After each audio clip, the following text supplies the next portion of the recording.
You're going in the back of my head. Oh. How's it going, everybody?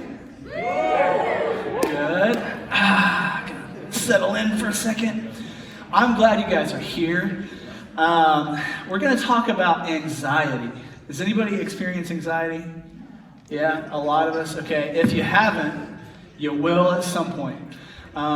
So that's what we're talking about. We're going to navigate that together. But do I look like an expert on anxiety? I don't look like an expert on anxiety. So I talked to my friend. I talked to my friend Claudia, and she's like, "I would love to come and talk about anxiety." And so, if you guys want to welcome Claudia to the stage, come on up, Claudia.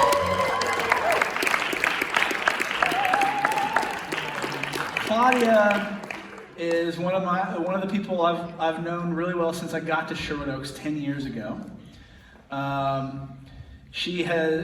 I look up to her, and she's one of my mentors in many ways. And yeah. So we're excited that she's here. Remind me where you went to college. I went to IU. IU. Bachelor's at IU. Okay. And then I've been at Liberty. And then I have the certifications from different places. Oh, she's all over the place. She's more educated than I am, for sure. So that's a check off the list for yeah, absolutely. Take your mask off. You can kind of pull that mic in a little bit if you want, even, so we can hear you, your nice voice. Is that good? Yeah, can you hear him? Can you hear? Is that good? Closer? Closer? Awesome. Is that better? Is it on? Oh, I don't think you guys turn it on. Yeah. Yeah, just flip the switch there, yeah. That's my bad. I forgot to do that. Thank you. Yeah. I'm the worst. It works? Yeah, Jason. Yeah. There we go. Thank you very much. Boom. Now we can hear you. That's it. Okay, Yeah. Good. So she's very educated. I've known her since I got here, and I've always since I got here, I always went to her office, sat on her couch, and if you've known Claudia at all, you've probably done that too, and probably grabbed like a lollipop or something from coffee or her candy stash or something. And how long were you on staff here at Sherwood? 17 years. Yeah, 17 years. And so we worked together for a few of those. Yes. And then after that, and after she kind of retired, she didn't actually retire. She went into and got her counseling certifications and everything, and so that's what she's doing now.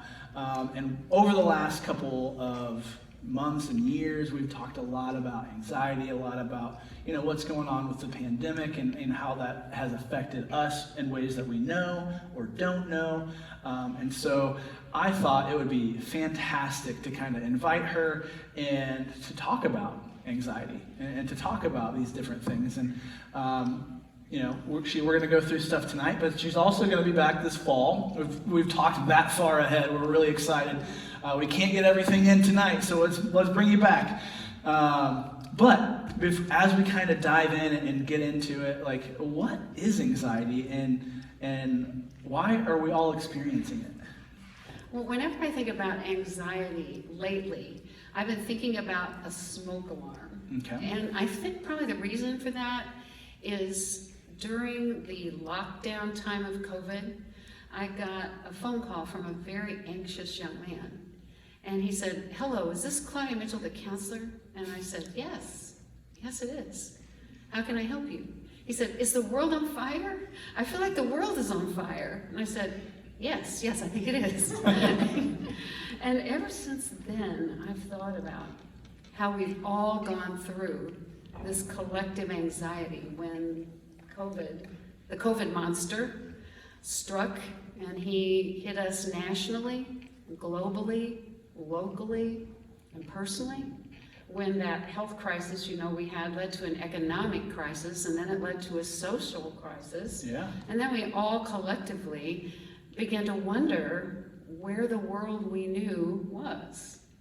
And that created some anxiety. Yeah, I would say so. Yeah, and we all had it. Anxiety is mostly about regretting something that you said or did in the past, or worrying about something that's going to happen in the future.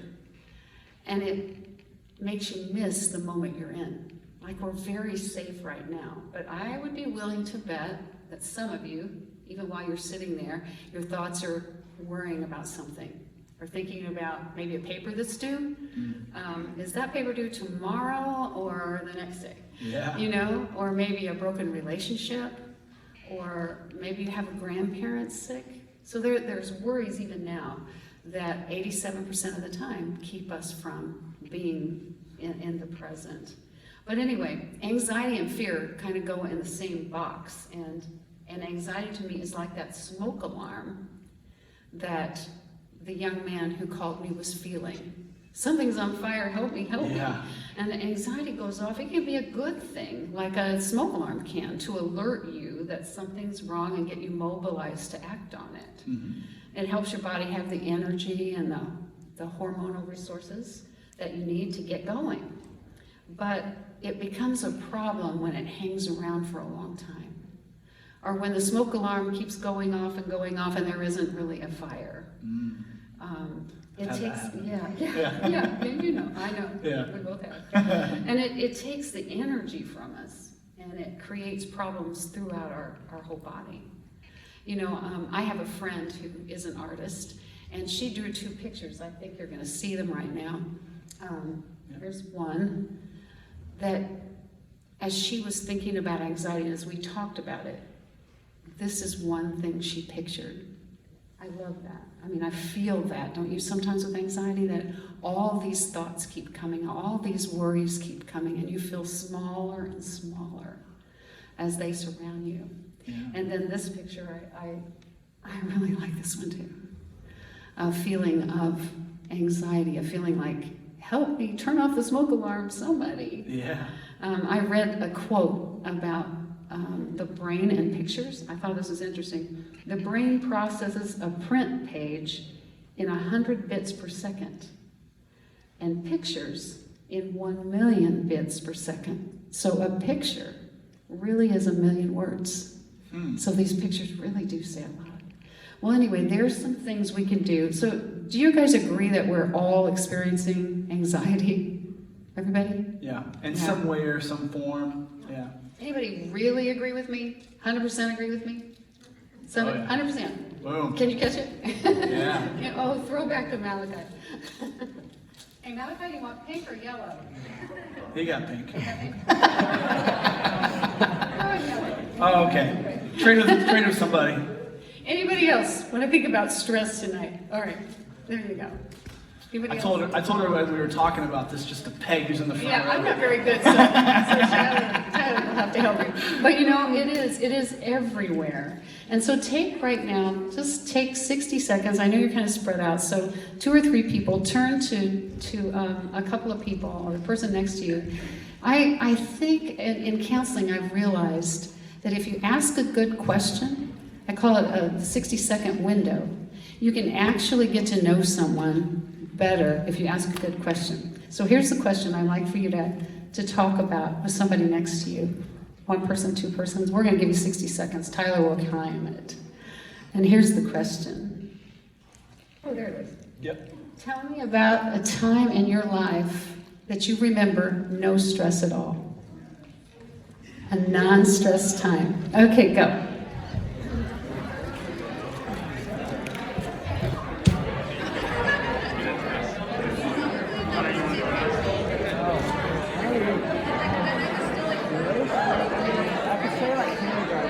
Probably stressed about something. Thinking back. What about like most minimal stress? When's the last day you had like 2 summers ago. Like this summer, that summer, just like very casual way every day just really start out.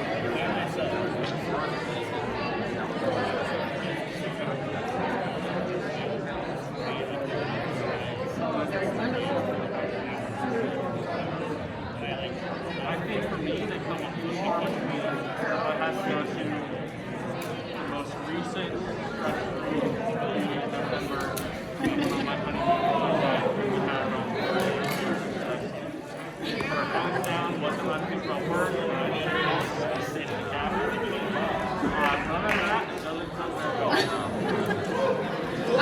good. For me, I think it's like whenever I'm spending a lot of effort doing something that I don't have to do, I'm just doing it today. Like if you spend a lot of time doing something I have to do, there's stress there. But when I'm just like, I don't have to do anything, but I'm choosing to like put effort to do something because I love to do it, then there's no stress because I'm like, I'm putting an effort without all the negatives of the effort, and so it's just a positive, like I'm doing something productive, I'm not just sitting back doing nothing, so. What about like when you're running, are you stressed like that or Those are probably, there's still some stress there, but I think whenever I'm just going out and meeting other people, it definitely is one of the lowest parts of stress. No, I do think that's fun. I do run a little bit. Like running, I feel like running is like it's almost like meditation for me. Just running straight and like just like that. Really tense and I would say tennis is when I play dealing with stress is a bit more. That's like competing, like racing, there's tons of stress there. Just easy run, no. I was gonna say, I mean, Hunter and I talked about this. I used to run high school and the same way. Like I run down. I think I'm trying to play some disc golf, and that is starting to be something like I thought it was gonna be good. All right, hey, if you haven't got one, you can pick one up here in a few minutes, okay? We got plenty for everybody. Just, you know, there's a lot of chaos there with us throwing stress balls and handing them out, but in that 60-second window, anybody want to share what they kind of shared or what they, you know, what they experienced in that? No, it's probably going to be bad. I mean, honestly. Yeah, if you want it to be good, you can make sure something good, but actually, it should be good because you remember when you were stress-free. When you were stress-free. Yeah. Huh? Yeah, those are fun times. I love that. Dogs do something, you know, they do. I could relate to that. Yeah, me too. Yeah, love that. Any other times? Yeah. When you're asleep. Oh, man. Oh yeah, sleep. All the time, every night. Sleep's a good thing. Those are good times. Yeah. Yeah, Alex. When I was like 6 and I didn't have to worry about crutches or my family. Oh, when you didn't have to navigate a lot when you were young. That's cool. Yeah, that's as you get older, there's a lot more to navigate. That makes sense. Sure That makes is. sense. Any other thoughts? Yeah. Whenever I'm like going on an easy run with people and there's nothing else to do but just like talk about things, and so there's nothing else you can do, so you just have to focus on just every step. Yeah, I have not That's a good experienced one. that, but it sounds amazing. I love that because that's when you're in the moment. Yeah. And in the moment, that's when anxiety leaves. Because you're safe then. Yeah, really. Yeah, good. because that goes with like what you were saying earlier about, you know, when you have anxiety, you're not in the moment. That's a good reminder. My son's a runner, and he says it's the best, and he has anxiety. He says it's the best thing he does for his anxiety. Throughout the night, y'all, there's going to be nuggets of info that are going to be like, come back to you later, and you're like, wow, that was a good little nugget, okay? So that was one of them that might come back of like, just thinking about anxiety. When you have anxiety, it means you're not present. And I can think about times in my life where it's like, I've recognized that, and I'm like, okay, I'm not being present. And then like you kind of force yourself to be engaged with a conversation, be engaged with a game, be in conversation. You know, that's something that has really helped me because I'm so worried about this that I'm missing out on what's in front of me. And yeah, that's a good nugget. And you know, I think that hopefully not in the culture that you have all grown up in, but in the culture that, the Christian culture that I kind of grew up in, that had this stereotype of like, you know, you should be happy and stress-free and as a Christian. And obviously, guys, that's so unhealthy. That's such an unhealthy view. But I've got to ask for my peace of mind, for your peace of mind, like just asking the expert, is it bad for a Christian, someone who loves Jesus and follows Jesus, to experience anxiety? Oh my goodness, absolutely not. We just said everyone is. And if you're in the room today, if you're sitting here in this room, I'm looking at you, you are part of Generation Z, the largest generation in American history. growing up in the 21st century as the most social, the most empowered, and also the most anxious youth in human history. That's you. And you're not bad, you're fantastic. But there's so much anxiety right now that there's been counseling terms developed to describe the anxiety you're going through. And tell me if you know this one. It's called FOMO, F-O-M-O. Who knows what that is? Say it out, yeah. Fear of missing out. Absolutely, fear of missing out. It's actually a counseling term now in my counseling textbooks. There's another one, and it is FOBO. Is that how you pronounce it? F-O-B-O, FOBO. Anybody know what FOBO is? No, it's a good guess. Good guess. Anybody? It's new. It's just in my. You know, Jason? I got your notes, so I can go. Go ahead. Absolute. Fear of being offline. It's brand new. It's in my counseling book right now. It's called it FOBO. 87% of Generation Z students report feeling overwhelmed right now. It's difficult for me to imagine this moment, what it must be like to be you guys. What amazing people you are.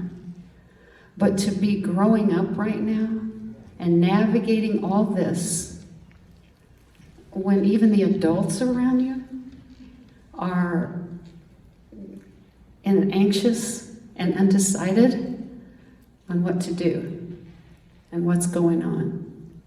You know, you're amazing people. And of course, you're experiencing anxiety.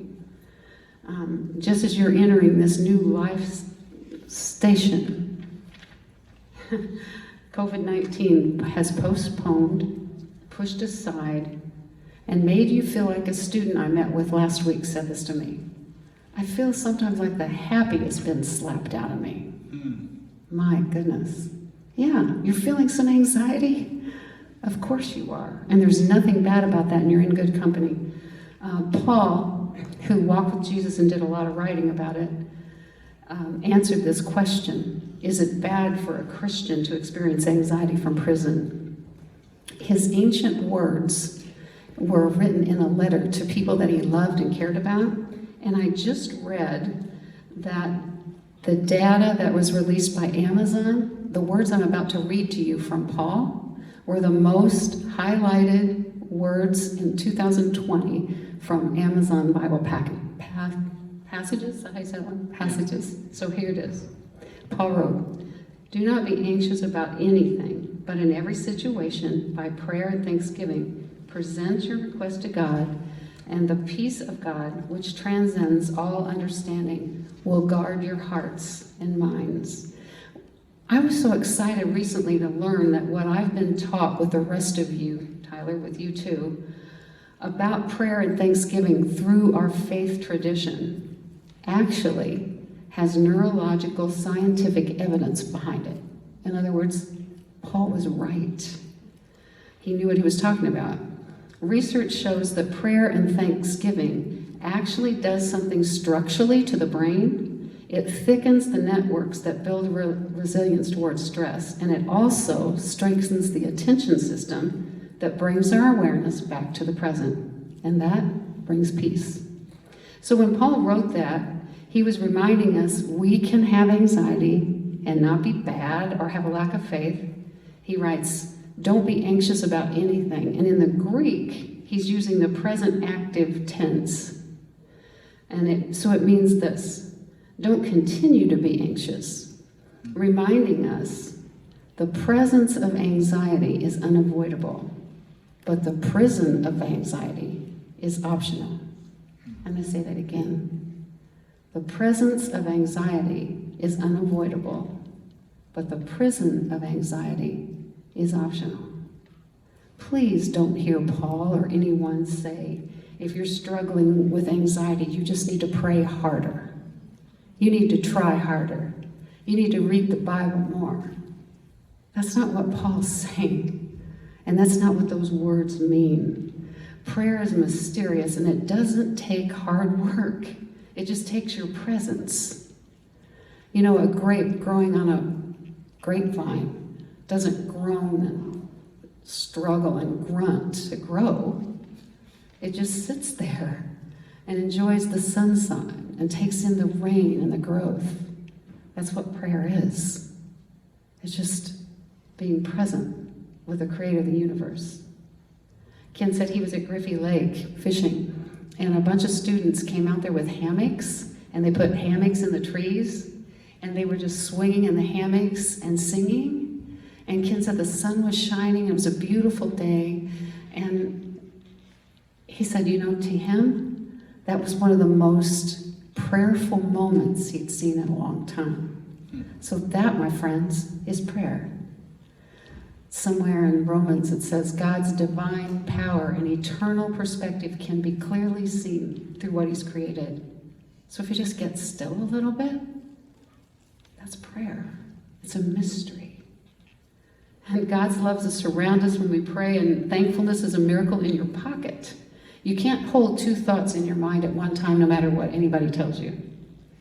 And so when you start, I did this the other day on the way to work. I just wasn't feeling like I wanted to. You have those days where you just, oh my gosh, who am I? I don't even know what I'm doing.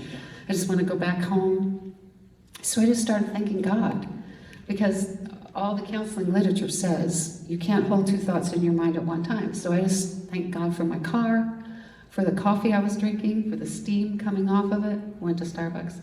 And I was, by the time I got to work, seriously, I was feeling a lot better. Praying and being thankful during stressful times can remind us that regardless of what's happening outside, on the inside, the core of who I am, deep inside, God is with me and God is good. That's what prayer is. Dallas Willard says, knowing God is with us is the basis of all physical, mental, and spiritual health. It reminds us that no matter what is going on in the world around us, this world is a perfectly safe place to be. So if you're feeling anxious, you're in good company, and you're okay. Yeah.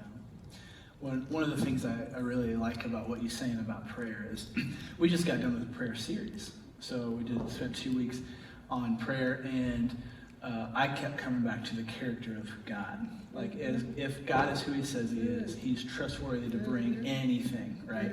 And I just, basically that's what you're saying, is if God is who he says he is, he's trustworthy to bring anything. And so as you have these crazy thoughts, as you have these worries about how you fit in, or I shouldn't have said that, or this or the other thing, or a test that's coming up, you can feel safe with God, because God is who he says he is.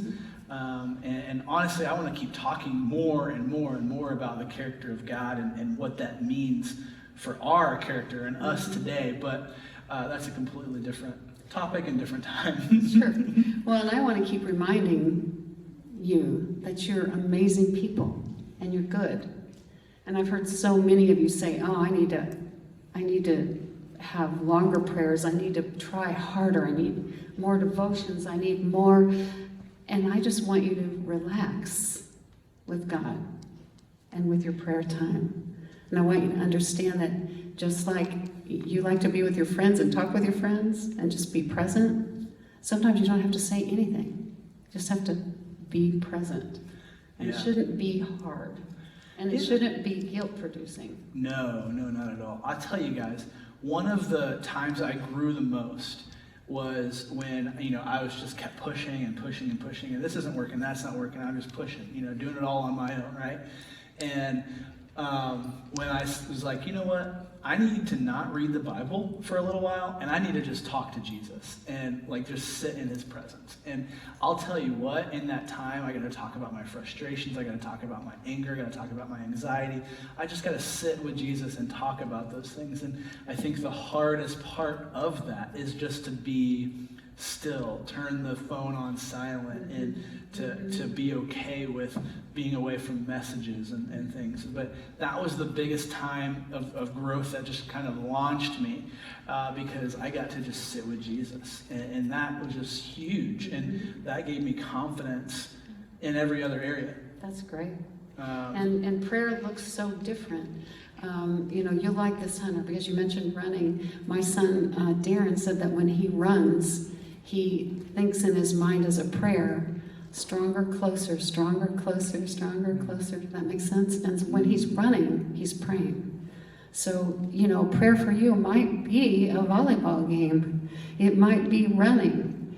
It might be, oh my gosh, for me, it might be Starbucks. Or maybe ice cream from Culver's and just thanking God for it. Does this make sense? Yeah. So, yeah, All prayer those- and thankfulness. Yeah, all those very simple things. Yeah. Sorry, cut you off. No, you're fine. Very simple things that we could just be praying over, and that will flood over into our anxiety. Yeah. Okay, Okay. that's a lot on anxiety. You guys with us? You guys need to stand up for a second, touch your toes. All right, stand up for a second. Stand up for a second. All right, touch your toes, stretch it out. And because I saw some glazed over eyes just a little bit, and I don't want you guys to miss this next part. Did everybody get a stress ball? Oh! There we go. Another one. 1, 2. Yep. All right. We feeling good? Good. All right. Take a seat real quick. Now pop back up. Just kidding. Just kidding. All right. Okay. So I do not want you guys to miss this. Okay. We've talked a lot about it. We all know we experience anxiety, right? Everyone has it. Even if maybe you didn't know what you're experiencing, now we can kind of maybe put a name on it of different social situations, fearing missing out. I should have said this, shouldn't have said this, or in a game, I should have done this, I shouldn't have done that. All of those different scenarios. Now we can name anxiety and we know what we're dealing with, which I think is a big win in itself. But what do? How do we navigate it? And again, this is something I don't want you to miss because Claudia has talked through a lot of these practices with me, and they have gone a really long way. And I want to set you guys up for success. And if you kind of put some of these things into action, oh my goodness, that'll be amazing. Okay, so check these out. How can we navigate anxiety? I think first it just helps to review, which I'm sure you know, but quickly what happens in your nervous system when anxiety is present. And when facing a lion or a big threat, your nervous system kicks in. And there are two parts to it. I'm just going to go through this fast because you probably already know this.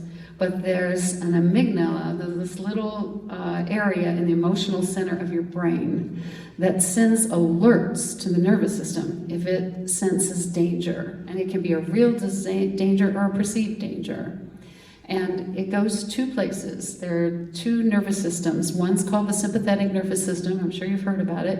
It's the one that gets you ready to fight or run or fight if you need to. Fight or flight. Fight or flight, that's it. Your heart races, your hands sweat, sugar is rushed into your system, you start breathing faster, and everything gets you ready. It's a wonderful thing.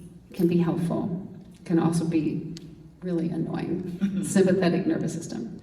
And the other nervous system is the parasympathetic nervous system, and it does just the opposite. Calms you down, relaxes you, helps you know that everything is okay. So our goal is to recognize when the sympathetic nervous system is going off, to recognize anxiety.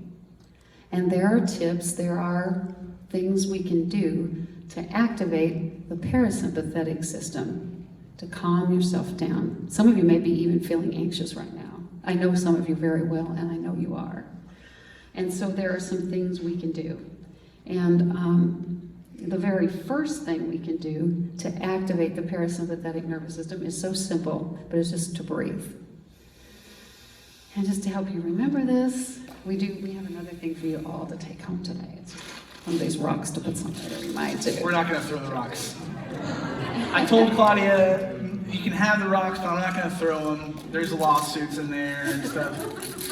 Well, breathing activates the parasympathetic nervous system almost immediately.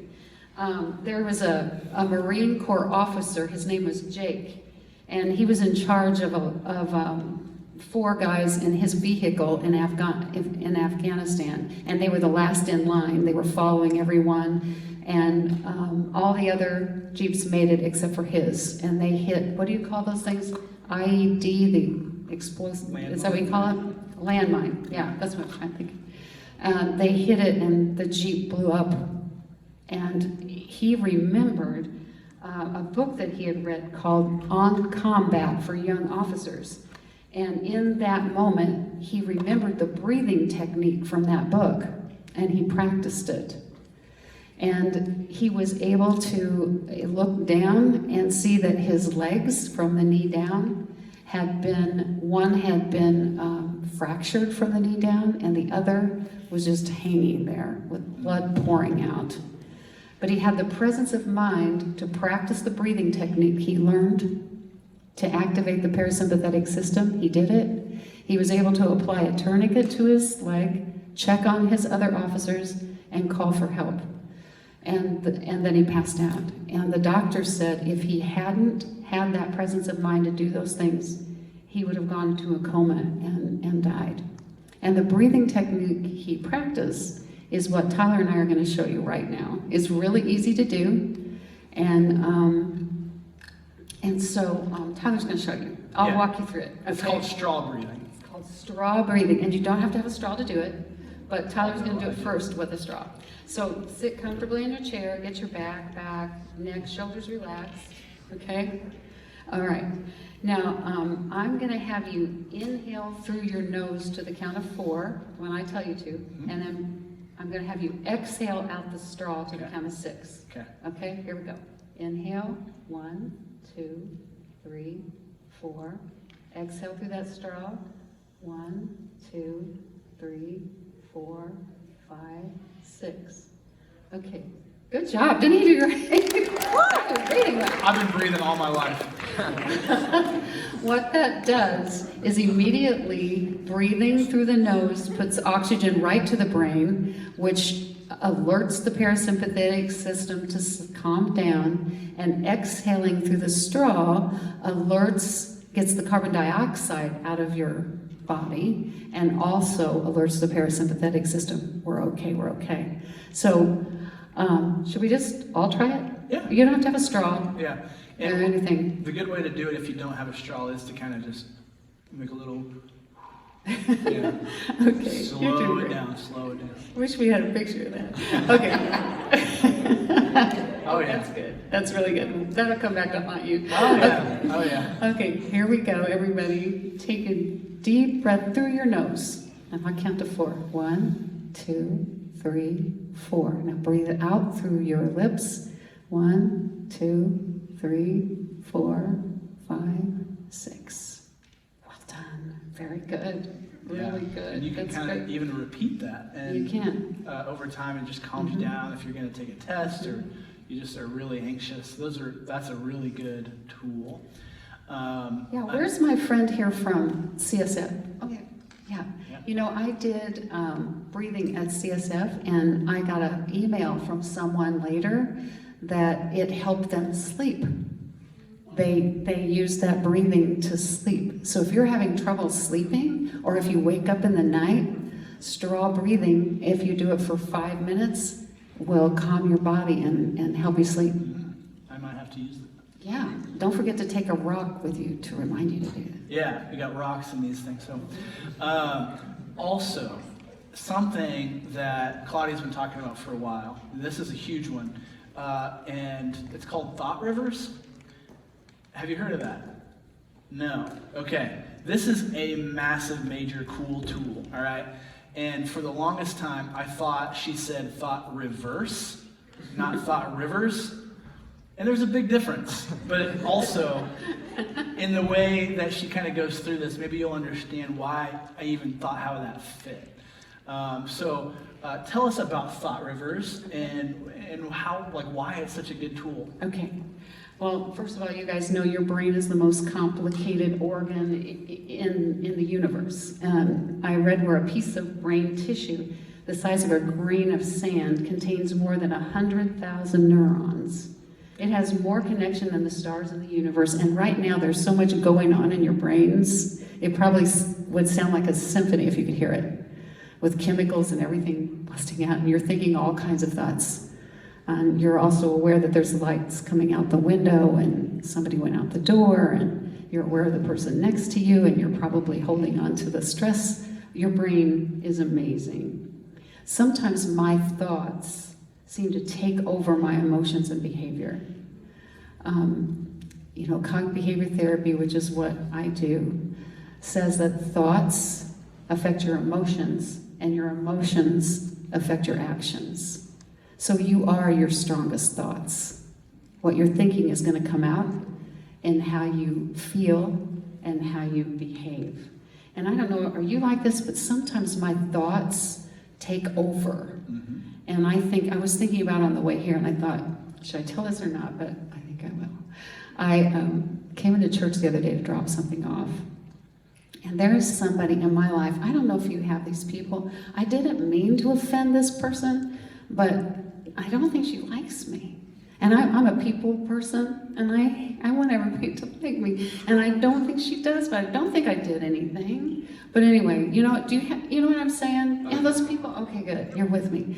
Well, I came in, and she was here in the church, and she was talking to two other people. And I feel like she gave me a dirty look. Maybe she didn't, because I know I'm real sensitive. But I feel like she did. And so here's what my mind started thinking. Oh no, there she is. She doesn't like me. I know she doesn't like me. There's no reason she shouldn't like me, but she doesn't like me. Oh my gosh, she's talking to two people. And I know them really well, and she's talking about me. I know she is. Now they're both gonna hate me. Does that ever happen to you? It's not just me, is it? Please don't take me somewhere. Okay, good. Well, it's not just me. Well, the brain, your thoughts are like a river. We used to think that brains were hard, but they're not.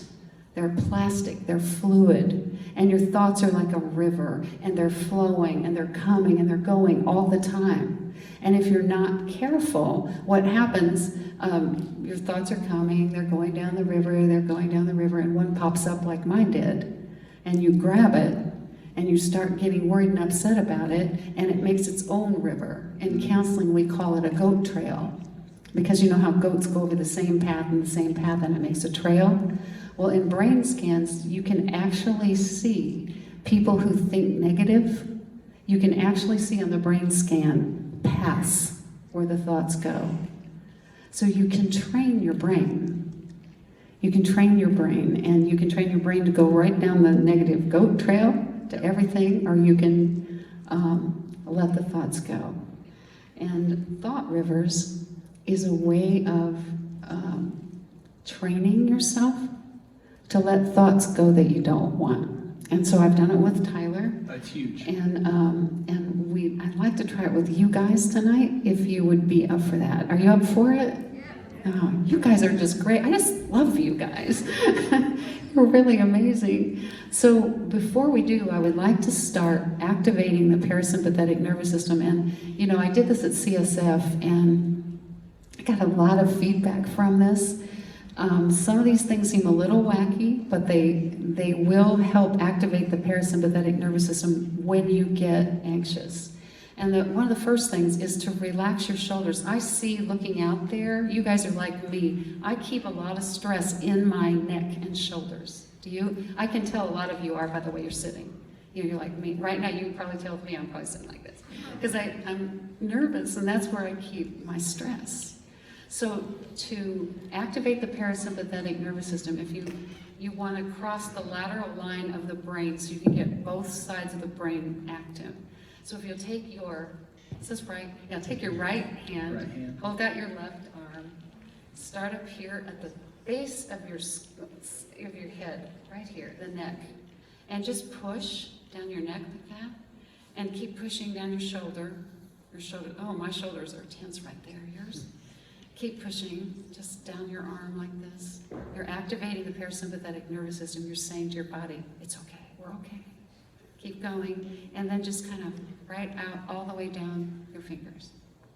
Now we want to cross the brain, so we're going to take the left hand and do the same thing with the right. And just push, push. Tyler, we did this in my office, we thought we needed it. Yeah. And keep going, yes, right down. Feel the body relaxing.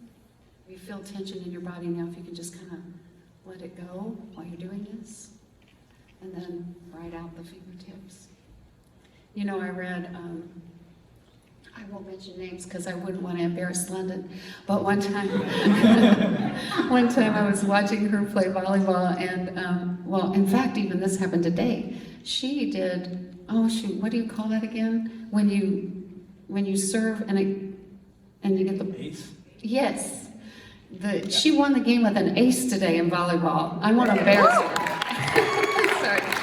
Nothing wrong with that. She's a proud grandma. It's all good. I'm sorry, I'm going to be trouble in my home. But anyway, I notice whenever something like that happens with London, you know, I'm watching her and the games like that, I think I did this when I was watching you play basketball too, Malachi. I rubbed my thighs like this. Try it. And I read in the counseling manual, you want to activate the parasympathetic nervous system, you rub your legs. So isn't that something? It works. Tells your body we're okay. The other thing, the first time I did this with CSF, and I also got emails back, I know you know what I'm going to say, they were getting ready to take finals, and I said, I don't know if this works, it seems kind of wacky, but I read that these two fingers, if you rub them lightly on your lips, activate the parasympathetic nervous system. And I got emails back saying, you won't believe it, it works. So try it. And that gets us kind of ready. If you'll get, I'd like to take you, if you'll go with me, I'd like to take you on a river, to the thought rivers. And I want you to get settled in your chair, comfortable as you can. And yeah, just get comfortable. I'm going to ask Jason to turn the lights down a little bit so that we can kind of breathe. Get comfortable. Relax your arms if you can. However they're relaxed. Some people relax with them in your lap. Some people want them at your side. But just get comfortable. So close your eyes now, if you would, please. And we're going to take a trip on a thought river. I want to remind you that your brain is constantly having thoughts. You're having them right now. They're flowing like a river. So as those thoughts come right now, that's okay. Be very kind to yourself. Just get those thoughts and let them go, but they're going to come. You're going to have thoughts. It's a river. So I want you to take a trip with me down that thought river right now, and I want you to picture a beautiful sunny day with your eyes closed now. See yourself walking near a beautiful flowing river. You're walking through grass. It's early morning, and you're barefooted. Kind of feel the dew on your feet. Get yourself really present there. You can hear sounds of birds. You can breathe in the fresh air. You can pick up a rock and feel the hard, cold, smooth sensation of it, and just pitch it in that river or skip it if you're good at that. Now sit down on the riverbank and watch how the water is pure and changing, flowing in front of you and disappearing as it goes down the stream. If you're feeling some awkwardness right now, nagging emotions, tension, let them just flow out of your body, right down that river, because you're safe right now. You're safe in this moment. Everything's okay. Just let them go. I'm going to list different objects, and I'm going to ask you to let them appear in your mind on that river, and then when I tell you, let them go floating right down that stream. Okay, ready?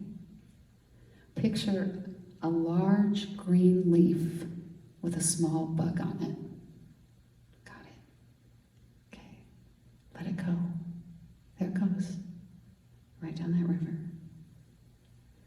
Now picture a red triangle. You can picture it standing up or laying down in the water. Got it? Okay, let it go, right down that river. There it goes. Picture a small log with a baby turtle on it. There it goes, right down that river. Now an old rusty canoe. It doesn't have any paddles, it's just old. There it goes. It's going. It's going. It's gone, right down that river. Okay, take a deep breath. You can open your eyes. I want to tell you something. The observer of the green leaf, the red triangle, the small log, and the rusty canoe is the same one who observes all the thoughts that come into your head all day long. And just like you can observe these thoughts and let them go in and out of your mind, you have the same control over all your fearful thoughts that jam you up all day long. Your thoughts don't have to control you. You can control your thoughts. When you get those thoughts that aren't true, that aren't lovely, that aren't taking you to a good, safe place, let them go. Does that make sense? Okay, that's called thought rivers. And sometimes when you're feeling anxious, maybe you can't sleep, maybe you've had a hard conversation with somebody you love, when anxiety seems overwhelming, if you can practice thought rivers, if you can observe your thought, let it go until you get a good one. Does that make sense? Okay. To combine that with something else that you've kind of said is, we kind of choose what we pick up and look at, right? And what I've really benefited from in this exercise is not only letting those negative things go, but really making sure that I pick up and analyze the positive things and are thankful, like you said at the front end, for those positive things. So I think that that is an amazing tool. There's a few amazing tools right there for dealing with anxiety and experience, like going through that experience with anxiety. And so we really hope, we've talked about this a lot, we really hope that not only do you know, not only do you guys know what anxiety is, how to name it, but now you can have some tools to use to kind of calm your mind and remove yourself from it a little bit and kind of rely on who God is. So we really hope that you got a lot out of this and are excited about putting these things into practice. So, and please pick up a bookmark before you go. It has the kind of the breathing practice on it, some phone numbers, and please, guys, if you need anything, I hope you found this helpful tonight. I hope it helped a little bit. And if you need anything, if I can help you in any way, I'm here at Sherwood Oaks. My office is out in the Acorn Room. I want to be available for you if you want to talk, if you want to just hang out. And there's always coffee and chocolate over there, too. Just saying. So. It's true. Well, after we kind of dismiss here, we've got group time. 8th grade boys are right here, right? 8th grade girls are kind of over here. Everybody else kind of know their groups-ish. Yeah, pretty much. Okay. Yeah, you'll just go with them. Let me pray, and we can kind of go to groups. And guys, I just want to tell you, next week we're going to talk about grief. Who, like through COVID, has lost something or someone? Most of us? Okay. Next week we get to talk about grief and the things that we're grieving, and it doesn't always have to be like this big, massive thing. We lost a lot last year, and so we hope that you guys come back and talk about navigating that grief. But before you do, let's pray. Lord, thank you so much for Claudia and her heart, for you and for knowing the brain and how it works. Lord, we're just thankful that she came and shared what she's been learning, Lord. We pray that we're able to put those things into practice, that we can kind of take our anxiety, breathe, think, help control our thoughts, help monitor our thoughts, and that we can really just kind of give those to you, Lord, and that we can kind of take a step towards you and be closer with you through these practices. Lord, thank you so much for all the individuals here. Thank you so much for the leaders, for the students. Lord, we pray that we got to know you better today. Amen. All right, if you haven't got a stress ball, boom, grab one. If you haven't got a rock and a bookmark, grab them.